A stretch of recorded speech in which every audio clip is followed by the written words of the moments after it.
मुंबईच्या वाळकेश्वर भागातील सूर्यप्रकाश या बिल्डिंगची बाल्कनी कोसळलेली आहे। या घटनेमध्ये एका व्यक्तीचा मृत्यू झालाय।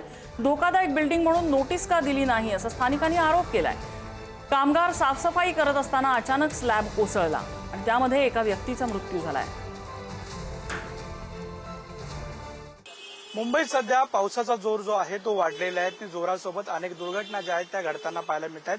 काल चेंबूरमध्ये एका शाळेच्या बसवरती संपूर्ण झाड आहे ते कोसळलेलं होतं आणि ही दुर्घटना ताजी असतानाच पुन्हा एकदा वाळकेश्वरमध्ये जर पाहायला गेलं तर या ठिकाणी एक जो थर्ड फ्लोअरचा स्लॅब होता किंवा बाल्कनी होती ती संपूर्णच बाल्कनी जी आहे ती खाली आलेली आपल्याला पाहायला मिळते। काल रात्रीच्या सुमारास संपूर्ण जो प्रकार आहे, संपूर्ण जी दुर्घटना आहे ती घडलेली आपल्याला पाहायला मिळते। तिसरा जो फ्लोअर आहे आपण बघतोय की संपूर्ण बाल्कनीचा जो एरिया आहे तो बाल्कनीचा एरिया जो आहे तो खाली आलेला आपल्याला पाहायला मिळतोय।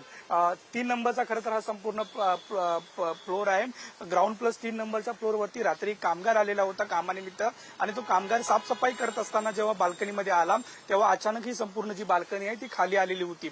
यामध्ये कामगार जखमी झालेला होता। गंभीर दुखापत जी आहे ती कामगाराला झालेलं होतं। तात्काळ त्याला जे हॉस्पिटलमध्ये दाखल करण्यात आलेलं होतं। या कामगाराचा जो आहे तो मृत्यू झालेला आहे। सध्या बीएमसी मार्फत या ठिकाणी संपूर्ण जी स्वच्छता आहे किंवा संपूर्ण स्लॅब काढायचं जे काम आहे ते पूर्ण झालेलं आहे। मात्र यामध्ये एका कामगाराचा जो आहे तो मृत्यू झालेला आपल्याला पाहायला मिळते।